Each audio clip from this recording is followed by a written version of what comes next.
Assalamualaikum warahmatullahi wabarakatuh. Apa kabarnya hari ini? Tetap semangat dan terus belajar. Di sini saya akan menjawab pertanyaan untuk tema kurikulum dasar kedua. A. Jawablah pertanyaan mengenai metode individual system berikut ini. 1. Apa pengertian individual system?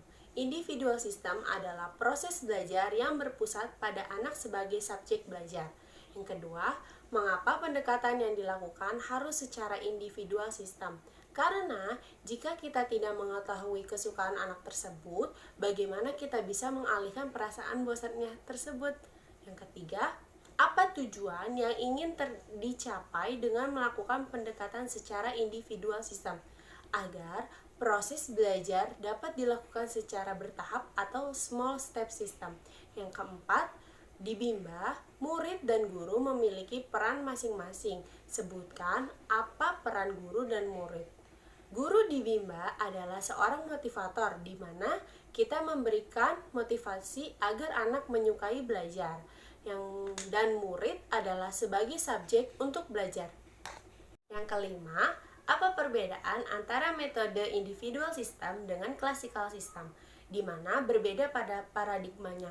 Di Bimba, paradigmanya anak akan belajar dengan secara bertahap dan menyenangkan. Lalu, kalau classical system, di mana anak akan hanya dituntut pada hasilnya saja, tidak mengetahui proses belajarnya. Yang keenam, bagaimana cara yang dilakukan motivator agar dapat melakukan pendekatan secara individual system? Nah, kita akan melakukan pendekatan kepada anak tersebut, lalu mencari tahu kesukaan anak tersebut kepada orang tua, sehingga kita mengetahui karakter anak tersebut. Yang ketujuh, apa dampaknya akan terjadi bila pendekatan dilakukan secara individual? Nah, anak akan merasa belajar adalah hal yang menyenangkan, di mana kita belajar sambil diseling oleh kesukaan anak tersebut.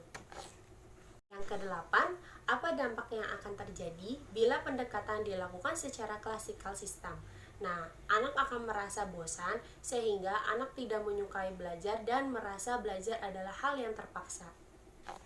B. Jawablah pertanyaan mengenai metode variation skill berikut ini. Yang satu, apa pengertian variation skill?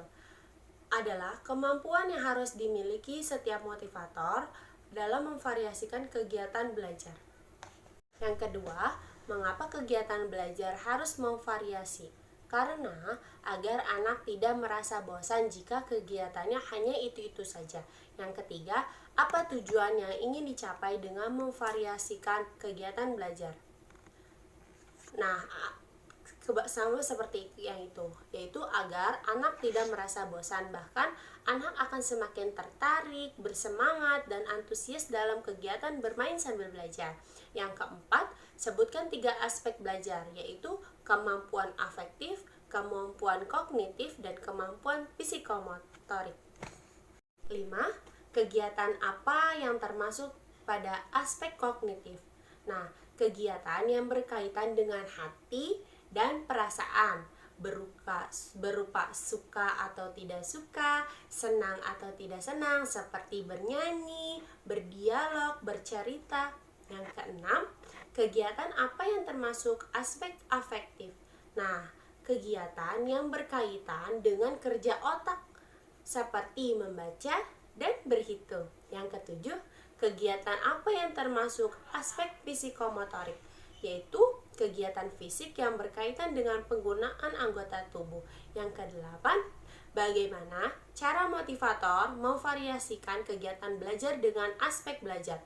Yaitu dengan menggunakan teori bandul, di mana teori bandul memiliki kegiatan prioritas yang lebih banyak dilakukan dibanding kegiatan selingan. C. Jawablah pertanyaan mengenai teori dasar dalam psikologi pendidikan berikut. Yang pertama, apa yang dimaksud dengan the law of effect?